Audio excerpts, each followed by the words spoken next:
Just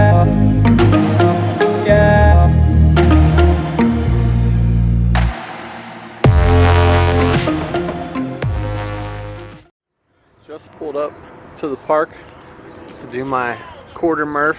This is my last progression for the full MURPH. This is Thursday, so full MURPH is going to be Monday. Got a few more days. My last chance to dial in my rep schemes and my pacing and my time in between sets. I was going to put my bike down right here. Kind of caught me off guard. Look at this little guy just chilling. I don't know if he can't fly or what. Say hi, buddy. What's up, man? It's all right. Oh. Yeah, I think he can't fly. He or she. Kind of cool. Getting ready to do my quarter MURPH. Test some different rep schemes here today. I normally do the 5, 10, 15 for the pull-up, push-up, air squat. Today I'm going to do a 4, 8, 12 on the quarter and see how it feels. I take a long time, a lot of rests on my pull-ups, so I don't normally have to break up the push-up. Well, I don't ever have to break up the push-ups or the air squats. So maybe I can cycle those a little quicker and not have to rest as long to do the pull-ups at 4. We'll see. I'll let you know. We'll see you soon. Hope you're prepping. All right, 2:11 on the first quarter mile. Do my 5 rounds for the quarter MURPH. I'm gonna try kipping today. It's gonna be a lot faster, but I'm gonna see if it's something that I can maintain for 20 rounds. See what happens on 5 rounds today.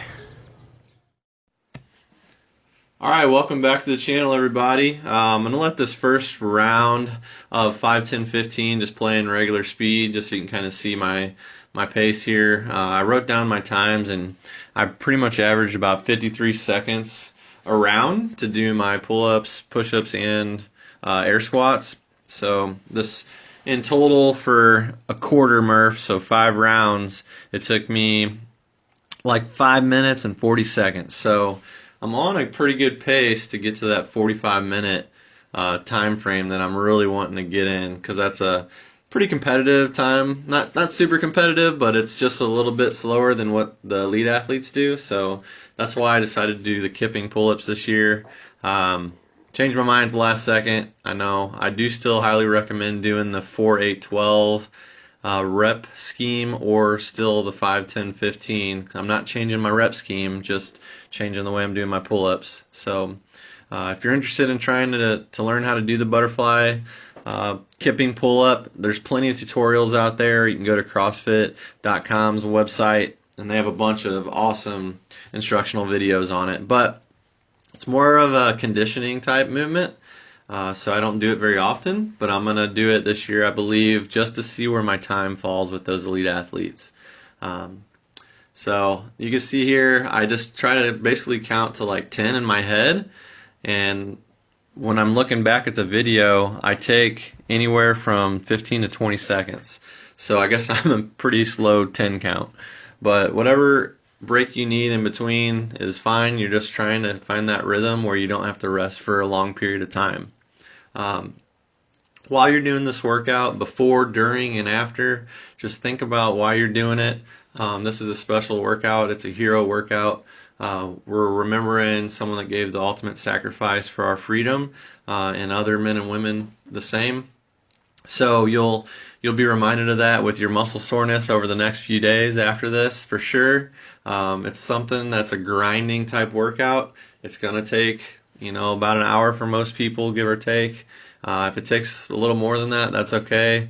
If you're hitting like an hour and a half, then maybe you're not quite up to the level yet that you want to be, and that's okay. That's just more drive to try to go faster than next year. So I use this as a benchmark workout, which is just a workout I revisit once a year. So I have some benchmark workouts that I do like once or twice a month and I revisit, especially if I'm testing like new skills.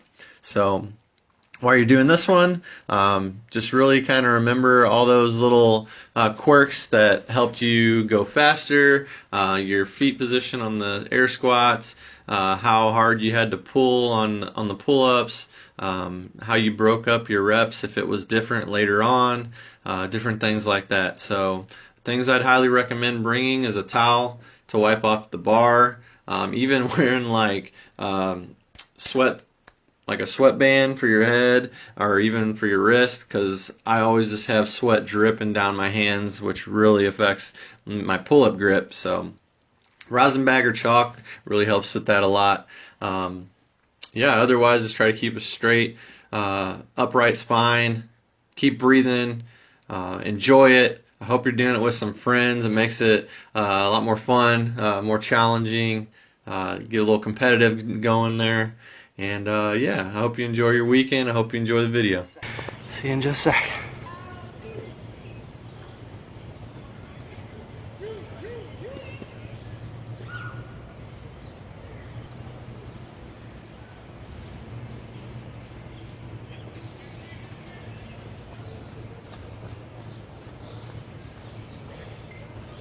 Oh.